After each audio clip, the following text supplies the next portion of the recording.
Hello student, আজকে আমরা মাধ্যমিক টেস্ট পেপার 2024-25 কেশবপুর হাই স্কুলের তরফে এই ম্যাথমেটিক্সের কোয়েশ্চেনগুলো সলভ করব। তোমাদের আমার এই ভিডিওটা ভালো লাগলে অবশ্যই লাইক এবং সাবস্ক্রাইব করবে। দেখা যাক ভিডিওতে কি বলে দেওয়া আছে। প্রথম দাগে কোয়েশ্চেনটা দেখো, একটা কোনো মূলধন 10 বছরে দ্বিগুণ হলে বার্ষিক সরল সুদের হার কত? তো আমরা যদি এটাকে করি তাহলে আমাদের প্রথমত এই অঙ্কগুলোকে খুব তাড়াতাড়ি করার চেষ্টা করতে হবে। তো এখানে আমাদেরকে ধরে নিতে হবে যে ধরি মূলধন পি টাকা, মূলধন বা আসল, তাহলে এখানে সুদ আসল কত হবে? দেখো বলেছে যে কোনো মূলধন 10 বছরের দ্বিগুণ হয়ে যাবে, তাহলে সুদ আসল সেটা হয়ে যাবে 2p টাকা। তাহলে সুদ কত হয়ে যাবে? সুদ আয় সমান হয়ে যাবে সুদ আসল থেকে যদি আসল বাদ দিই, তাহলে 2p মাইনাস p সমান p টাকা। এটা তোমরা সবসময় মনে রাখবে যে যদি কোনো মূলধন কোনো একটা সময় দ্বিগুণ হয়ে যায় তাহলে ভাববে যে মূলধন আর সুদ একই টাকা, ঠিক আছে? যে টাকা মূলধন সে টাকায় সুদ হবে। তাহলে সেক্ষেত্রে আমরা সুদের সূত্রটা লাগিয়ে দেবো। সুদের সূত্র কি? PRT/100, ঠিক আছে? আই জায়গাতে পি এর জায়গাতে পি, আর এর জায়গাতে কোয়েশ্চেনে দেখো আর এর মান চেয়েছে, টি এর জায়গাতে 10 আর নিচে হয়ে যাবে 10, পি ক্যান্সেল, আর এটা 10 10 100, তাহলে কত থাকলো? 1 সমান R/10। এখান থেকে অবশ্যই বোঝা যাচ্ছে যে R সমান 10, তাহলে সুদের হার কত বেড়ে গেল? 10%, ঠিক আছে? নেক্সট কোয়েশ্চেন দেখো, অপশন বি এ সত্য। নেক্সট হচ্ছে x² মাইনাস 7x প্লাস 3 এই সমীকরণে বীজদ্বয়ের গুণফল। এটা তোমরা এইভাবে মনে রাখবে, যদি x² কোএফিসিয়েন্ট 1 হয়, হ্যাঁ, তার মানে x² সহগ যদি 1 হয় তাহলে বীজদ্বয়ের যোগফল হবে মাইনাস অফ x এর সহগ, মানে মাইনাস এটা প্লাস হবে মানে 7, আর বীজদ্বয়ের গুণফল হয়ে যাবে 3, ঠিক আছে? তাহলে বীজদ্বয়ের গুণফল কত হয়ে যাবে? বীজদ্বয়ের গুণফল সূত্র অনুযায়ী যদি করি তাহলে বীজদ্বয়ের গুণফলের সূত্র হয় C/A। সি এর মান আছে 3 আর এ এর মান আছে 1। সি হচ্ছে ধ্রুবক পদ, এ হচ্ছে x² এর সহগ, আর x এর সহগকে আমরা বি দিয়ে বলি। তাহলে এর উত্তরটা হয়ে যাচ্ছে বীজদ্বয়ের গুণফলের মান 3। তাহলে অপশন কোনটা? সি একটা সত্য। পরের কোয়েশ্চেনটা দেখা যায়।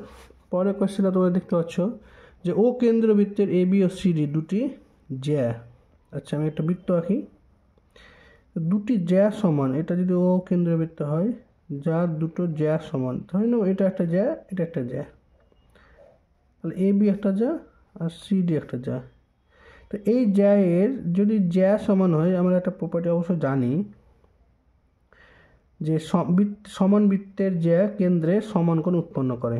তাহলে এই জ্যা যে কেন্দ্রে যে কোণটা উৎপন্ন করবে, সিডি জ্যা কেন্দ্রে সেম কোণই উৎপন্ন করবে, ঠিক আছে?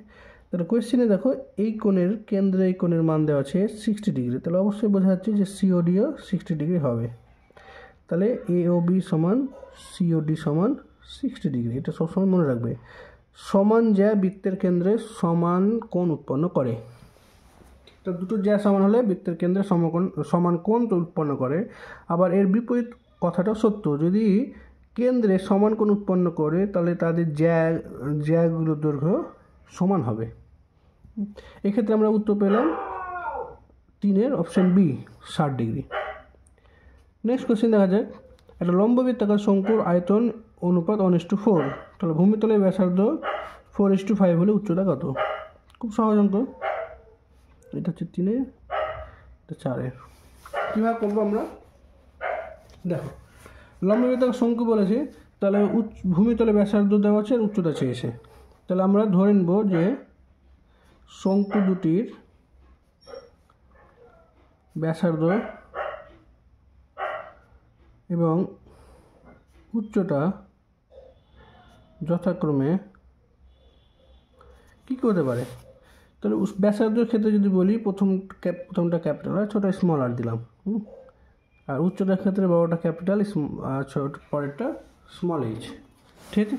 তাহলে এদের অনুপাতকে যদি আমরা V1/V2 ভাবি, তাহলে V1/V2 কত হবে? প্রথম শঙ্কু V1 আর দ্বিতীয় শঙ্কু V2। এদের অনুপাত দেওয়া আছে কোয়েশ্চেনে 1:4, তাহলে 1/4 হয়ে গেল। ঠিক আছে, তাহলে এই সূত্র অনুযায়ী শঙ্কুর আয়তনের সূত্র আমরা জানি, শঙ্কুর আয়তনের সূত্র পাই আর স্কোয়ার এইচ। তো এটা যদি প্রথমটার জন্য হয় তাহলে pi capital R square capital H, আর এটার জন্য যদি দ্বিতীয়টার জন্য হয় তাহলে স্মল আর স্মল এইচ, তাহলে পাই আর স্কোয়ার এইচ। এর মান কত দেওয়া আছে? 1/4।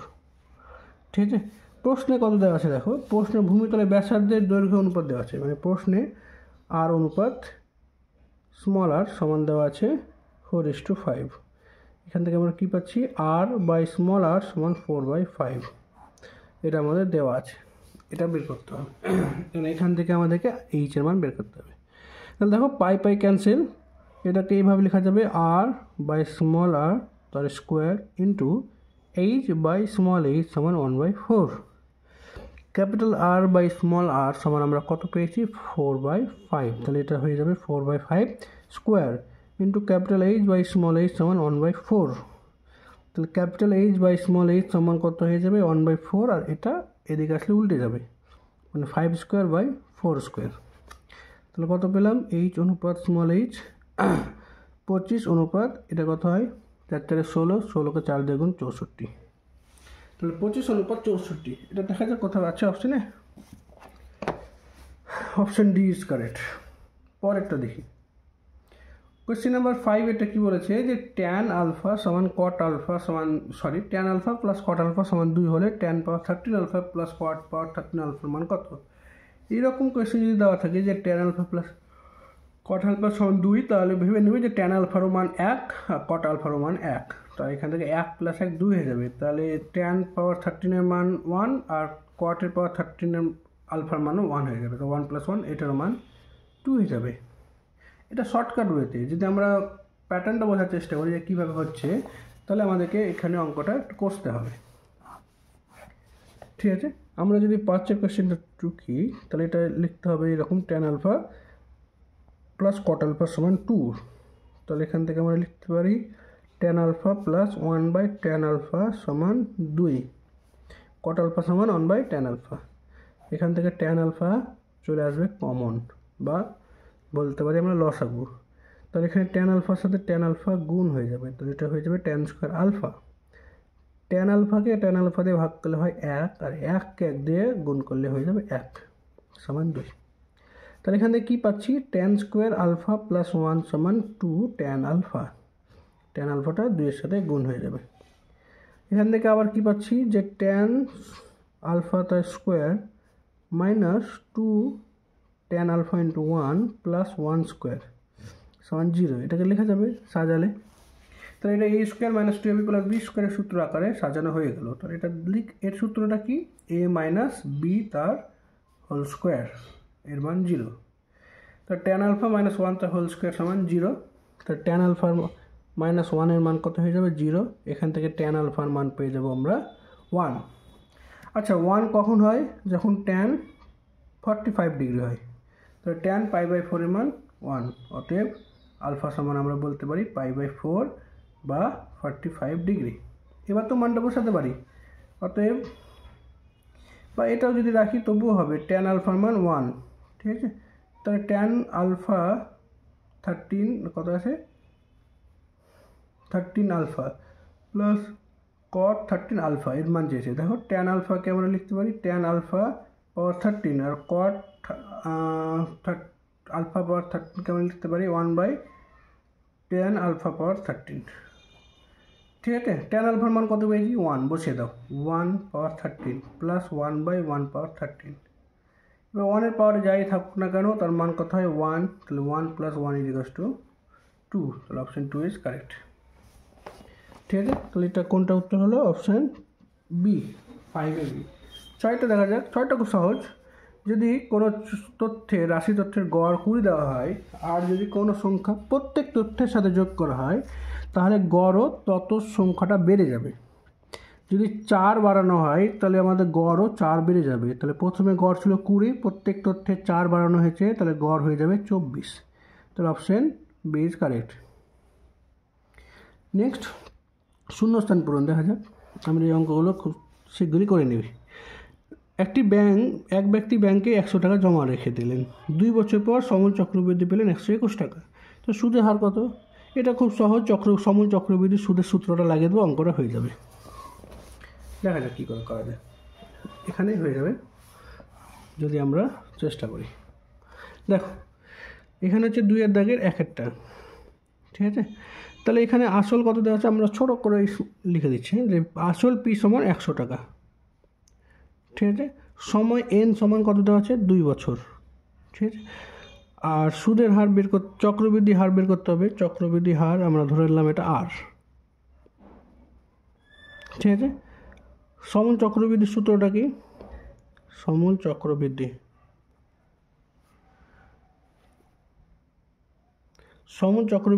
সুদ, সমূল চক্রবৃদ্ধি সমান আমরা কি বলতে পারি, P into 1 plus r by 100 power n, এটা হচ্ছে সূত্র, ঠিক আছে। তাহলে এখানে এর মানটা বসিয়ে দাও। সমূল চক্রবৃদ্ধির মান কত দেওয়া আছে, 121। পি এর জায়গাতে বসাবো 100, 1 plus r by 100 power n এর মান 2, ঠিক আছে। তো এখান থেকে কী পাচ্ছি বলো তো, এখান থেকে আমরা পাচ্ছি 1 প্লাস আর বাই 100 তার পাওয়ারে 2 সমান 121/100, ঠিক আছে। এখান থেকে যদি একটু ভাঙিয়ে লিখি তাহলে দেখো এখানে হয়ে যাচ্ছে 100 প্লাস আর বাই 100 তার স্কোয়ার সমান 121/100। এরপরে কী করে করব, দেখো এখানে এটাকে এইভাবে লেখা যাবে যে 11/10 এর স্কোয়ার। এটা যদি কম্পেয়ার করি তাহলে এটা এখানেও স্কোয়ার এখানেও স্কোয়ার, তাহলে এটা হয়ে যাবে 100 প্লাস আর বাই 100 সমান 11/10, ঠিক আছে। তাহলে 100 প্লাস আর এর মান কত হয়ে যাবে, 11/10 গুণ 100টা এখানে গুণ হয়ে যাবে, তাহলে কত হয়ে গেল 110, ঠিক আছে। তাহলে আর এর মান কত হয়ে গেল, 110 মাইনাস 100, তার মানে কত পেলাম 10, ঠিক আছে। তাহলে আর এর মান হয়ে গেল 10। তো এখানে উত্তরটা কী হবে, বার্ষিক সুদের হার হয়ে যাবে 10%, ঠিক আছে। আচ্ছা নেক্সট কোয়েশ্চেন দেখা যাক। নেক্সট কোয়েশ্চেন কী করে করবো, নেক্সট কোয়েশ্চেন বলেছে cos 53 degree by sine 37 degree সরলতম মান কত। এই কোয়েশ্চেন কিন্তু তোমাদের এইবার মাধ্যমিকে আসার সম্ভাবনা খুবই বেশি। যখনই দেখবে যে cos বাই সাইন বা সাইন বাই cos, মানে যদি পুরো কোণগুলো ত্রিকোণমিতির পুরো কোণগুলো যদি থাকে আর এদের কোণগুলো যদি দেখতে পাও যে 90 ডিগ্রি, যেমন এটা দেখো cos 53 আছে আর সাইনে 37 আছে, এদের যোগফল কত পাচ্ছ, দেখো 90 ডিগ্রি। যখন এরকম দেখবে যে সাইন আর কস বা সাইন এরকম আকারে যদি দুটো কোণের যোগফলে 90 ডিগ্রি পাও এবং তারা ভাগ আকারে আছে, তাহলে তার সরলতম মান সবসময় 1 হবে, ঠিক আছে। যদি সাইনের জায়গাতে ট্যান হয় আর কসের জায়গাতে যদি কট হয় তবুও এই সূত্র প্রযোজ্য। ট্যান আর কট হলেও সূত্রটা প্রযোজ্য, আর কোসেক আর সেক থাকলেও একই সূত্র, তার মান হয়ে যাবে 1, ঠিক আছে। এখানে যদি কোসেক 53 ডিগ্রি আর এখানে সেক 37 ডিগ্রি লেখা থাকতো তবুও তার মান হয়ে যেত 1। এখানে যদি ট্যান 53 ডিগ্রি আর কট 37 ডিগ্রি লেখা থাকতো তবুও এর সরলতম মান হয়ে যেত 1, কারণ ট্যানের পূরক কোণ ত্রিকোণমিতিক কোণটা হয়ে যাবে কট আর সেকের পূরক কোণ হয়ে যাবে কোসেক। নেক্সট কোয়েশ্চেন দেখা যাক। x1 x2 এগুলো মুখোমুখি হয়ে যাবে, x1 x2 dot dot x99 চলরাশিকে ঊর্ধ্বক্রমে সাজালে মধ্যমা কত। খুব সহজ কোশ্চেন। দেখো মধ্যমা বের করতে গেলে তোমাদের খুব একটা সহজ নিয়ম হচ্ছে এন এর মান দেখতে হবে, এন কত। এন যদি বিজোড় হয় তাহলে তো মধ্যমা বের করা খুব সহজ, তখন মধ্যমা হয়ে যাবে n প্লাস 1/2 তম পদ। তাহলে এখানে n এর মান 99 যদি থাকে তাহলে মধ্যমা কত হয়ে যাবে, মধ্যমা হয়ে যাবে, খুব ভালো করে লক্ষ্য করো, মধ্যমা হয়ে যাবে 100/2, তার মানে 50তম পদ। তাহলে এখানে 50তম পদ খুঁজবো, বোঝা যাচ্ছে যে x1 x2 করে 50তম পদে কত হবে, x50 হয়ে যাবে, তাহলে এটাই হয়ে যাবে মধ্যমা, ঠিক আছে। তাহলে x1 থেকে x99 অবধি এই ঊর্ধ্বক্রমে সাজালে মধ্যমা হয়ে যাবে x50। এবার পরে কোয়েশ্চেনে দেখা যাক। এবিসিডি একটা বৃত্তস্থ চতুর্ভুজ, আমরা কিন্তু বৃত্তস্থ চতুর্ভুজ পড়েছি, কিন্তু এখানে কোয়েশ্চেনে বৃত্তস্থ সামান্তরিক দেওয়া আছে। এবিসিডি যদি একটা বৃত্তস্থ সামান্তরিক হয় তাহলে অ্যাঙ্গেল এ এর মান কত? খুব সহজ কোশ্চেন। বৃত্তস্থ চতুর্ভুজ বললে কোণ এ আর এর বিপরীত কোণ সম্পূরক হবে, কিন্তু বৃত্তস্থ সামান্তরিক বললে প্রতিটি এই কোণটা হয়ে যাবে 90 ডিগ্রি। ঠিক আছে। নেক্সট, একমুখ কাটা একটা পেন্সিলের আকার কীরকম? তাহলে পেন্সিলটা দেখতে কীরকম যদি ছবি আঁকি তাহলে হয়ে যাবে পেন্সিলটা এরকম।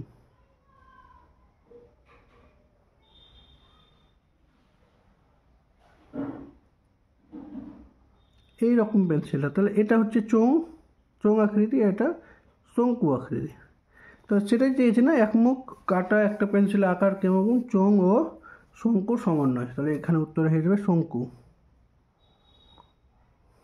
পরের কোশ্চেন দেখা যাক। a-2x² + 3x + 5 = 0 সমীকরণে এর মান কত যার জন্য এটা দ্বিঘাত সমীকরণ হবে না?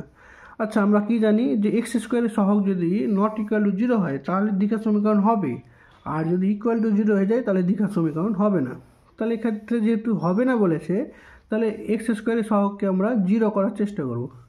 তাহলে কার মান বসালে x² সহগটা 0 হবে? তাহলে এই জায়গাতে যদি আমি 2 বসাও তাহলে দেখো 2 - 2 = 0, তাহলে x² সহগ কত হয়ে যাচ্ছে? 0। তাহলে উত্তর হয়ে যাবে a = 2। ঠিক আছে। পরের কোশ্চেনটা দেখা যাক। সত্য বা মিথ্যা, এটা আমরা করে শেষ করে দেবো। 4 দাগের কোশ্চেনগুলো আবার অন্যদিন আমরা চেষ্টা করব। ঠিক আছে। আচ্ছা, সত্য মিথ্যাতে আসা যাক। নির্দিষ্ট আসলের ওপর বার্ষিক সুদের হার সমান হলে 2 বছরের সরল সুদ ও চক্রবৃদ্ধি সুদ সমান হবে। এক্ষেত্রে এই অঙ্কটা উত্তর ফলস হবে। কেন ফলস হবে বলি, সরল সুদ আর চক্রবৃদ্ধি সুদের মধ্যে পার্থক্য কি, যে 1 বছরে তুমি যে টাকাটা সুদ পাচ্ছ 1 বছরের শেষে যে টাকাটা পেলে সেটা হচ্ছে, যে টাকাটা সুদ পেলে সেটা কি হয়ে যাবে দ্বিতীয় বছরে, সেটা হয়ে যাবে চক্রবৃদ্ধির ক্ষেত্রে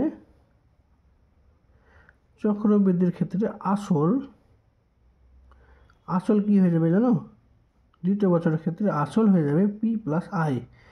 আগের যে P ছিল আর এখনকার যে I, এটা হয়ে যাবে ওর আসল। তো এই আসলের উপর নির্ভর করে আবার তোমাকে দ্বিতীয় বছরের শেষে চক্রবৃদ্ধির সুদ বের করতে হবে। তখন সেক্ষেত্রে সুদটা তো আসলটা তো চেঞ্জ হয়েছে, তাহলে সুদও চেঞ্জ হয়ে যাবে। আর এক্ষেত্রে প্রথম বছরে যে শেষ সুদটা পেলে দ্বিতীয় বছরের ক্ষেত্রে সেই হারে সুদটা বাড়বে, কিন্তু এক্ষেত্রে চক্রবৃদ্ধি হারে বাড়ছে। তাহলে দু ক্ষেত্রে বৃদ্ধির হার সমান নয়, তাহলে এক্ষেত্রে এটা ফলস হয়ে যাবে। x³ y x² y² x y³ ক্রমিক সমানুপাতিক কিনা চেক করি। খুব সহজ। দেখো, যদি a R b R c যদি ক্রমিক সমানুপাতি হবে, কখন হবে? ক্রমিক সমানুপাতি এটা তখনই হবে যখন b কে a দিয়ে ভাগ করো আর c কে b দিয়ে ভাগ করো, তাদের মান সমান হয়। হ্যাঁ, বা অন্য ভাষায় যদি বলি b² = ac যদি হয়ে যায়। ঠিক আছে, মানে দ্বিতীয়টাকে যদি বর্গ করি তাহলে প্রথম আর তৃতীয়র গুণফল আকারে আসতে হবে। তাহলে কোয়েশ্চেনে কী কী দেওয়া আছে? কোয়েশ্চেনে দেওয়া আছে যে x³ y a সমান দেওয়া আছে x³ y, b সমান দেওয়া আছে x² y² এবং c সমান দেওয়া আছে x y³। তাহলে a × c করে দেখো তো সেটা b² সমান আসে কিনা। তাহলে a × c করছি, তাহলে x³ y গুণ x y³, এখানে কত পাচ্ছি? x⁴ গুণ y⁴। আচ্ছা, x⁴ গুণ y⁴ কে আমরা লিখতে পারি xy⁴। ঠিক আছে, xy⁴ কে আমরা লিখতে পারি x² × y² তার স্কোয়ার। আবার x² × y² সমান আমরা কি জানি? b, তাহলে আমরা এটা লিখতে পারি b²। এখানে কি পেলাম? b² সমান ac। যেহেতু b² সমান ac, সেক্ষেত্রে আমরা বলতে পারি যে এটা একটা ক্রমিক সমানুপাতি। ঠিক আছে, এটা তাহলে সত্য হয়ে যাবে। sec² কত লিখেছে? sec²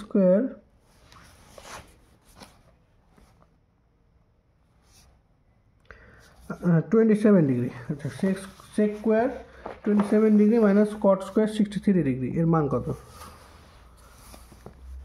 sec² 27 degree minus cot square 63 degree, এর সরলতম মান কত? আচ্ছা কী করে করবো? সেক্স স্কোয়ার থিটা এটাই থাকুক, sex square 27 degree minus cot square theta. আচ্ছা আমরা 93 ডিগ্রিকে এবার লিখতে পারি যে 90 ডিগ্রি মাইনাস 27 ডিগ্রি লেখা যাবে। তাহলে এটা হয়ে যাবে sec square 27 degree minus cot square 90 degree minus theta, আর কট 90 ডিগ্রি মাইনাস থিটা সমান হয়ে যায় ট্যান থিটা, তবে এটা হয়ে যাবে ট্যান স্কোয়ার 27 ডিগ্রি। আবার আমরা কি জানি sex square theta minus tan square থিটার মান কত? 1 হয়ে গেল এখানে উত্তর। তাহলে এর মান হয়ে যাবে 1। আচ্ছা 1 এটা তাহলে সত্য হয়ে গেল, তো না? এখানে বলে দেওয়া হচ্ছে সরলতম মান 1। একটা নিরেট অর্ধগোলকে তল সংখ্যা 2। আচ্ছা নিরেট অর্ধগোল যদি আঁকা হয়, বইয়ে আঁকি, তাহলে এরকম লাগবে না, একটা বাটির মতো, যেটা অর্ধগোলটা নিরেট আছে, ঠিক আছে? তাহলে এই ক্ষেত্রে এটা একটা তল আর এটা একটা বক্রতল, 1 আর 1 কটা হলো 2, তো এটা ঠিক আছে, তো এটা ট্রু হয়ে যাবে। ওজাই দুটি ছেদবিন্দু থেকে এক্স অক্ষের ওপর লম্ব টানলে এক্স অক্ষ এবং লম্বে ছেদবিন্দুর ভুজি হলো মধ্যমা, এটাও সত্য। হ্যাঁ এটা একটা প্রপার্টি আছে, তোমরা দেখে নেবে। ওজাই দুটির ছেদবিন্দু এক্স অক্ষের ওপর লম্ব টানলে এক্স অক্ষ এবং লম্বে ছেদবিন্দুরই ভুজি হলো মধ্যমা, ঠিক আছে? খুব সুন্দর। 7 সেমি আর 3 সেমি ব্যাসার্ধ বিশিষ্ট দুটি বৃত্ত বহিঃস্পর্শ করলে তাদের কেন্দ্রদ্বয়ের দূরত্ব কত হবে? এর আগেও বলেছিলাম এই কোয়েশ্চেনটা খুব ইম্পর্টেন্ট। যে যখন দেখবে যে কোনো দুটো ব্যাসার্ধ বিশিষ্ট বৃত্ত যারা একে অপরকে বহিঃস্পর্শ করছে, তাহলে ওদের কেন্দ্রদ্বয়ের দূরত্ব হবে তাদের ব্যাসার্ধের যোগফল। আর যদি বহিঃস্পর্শ না করে অন্তঃস্পর্শ করে, তাহলে কেন্দ্রদ্বয়ের দূরত্ব হয়ে যাবে তাদের ব্যাসার্ধের বিয়োগফল। তো এক্ষেত্রে যেহেতু বহিঃস্পর্শ করছে, তাহলে ব্যাসার্ধ যোগ করতে হবে। 7 + 3 কত হয়ে যাবে? 10 হয়ে যাবে। কিন্তু এখানে কোয়েশ্চেনে 4 দেওয়া আছে, তাহলে এটা ফলস হয়ে গেল। এরপরে আমরা 4 করবো, আজকে করবো না, অন্যদিন করবো। আজকে আমরা 1, 2 এবং 3 করলাম, পরের দিন আমরা কোয়েশ্চেন নাম্বার 4 করবো। তোমাদের ভিডিওটা ভালো লাগলে অবশ্যই ভিডিওটিকে লাইক, শেয়ার এবং সাবস্ক্রাইব করে দেবে। তোমরা যদি এরপরে অন্য কোনো স্কুলের কোনো চ্যাপ্টারের কোনো কোয়েশ্চেন সলভ করতে চাও বা জানতে চাও এটা সমাধান কী করে হবে, তাহলে আমাকে অবশ্যই কমেন্টে জানিয়ে দেবে। তাহলে আমি সেই কোয়েশ্চেনগুলোর উত্তর আমি করে দেবো। যদি বড় কোয়েশ্চেন মনে হয় তাহলে বড় কোয়েশ্চেন বলবে, যদি ছোটো কোয়েশ্চেন মনে হয় অবশ্যই ছোটো কোয়েশ্চেন বলে দেবে। এরপরে দেখো, এরপরে আমাদের বোধহয় চ্যাপ্টার আছে বাঁকুড়া জেলা হাই স্কুল। তাহলে নেক্সট এরপরে বাঁকুড়া জেলা হাই স্কুল করবো। Thank you for watching.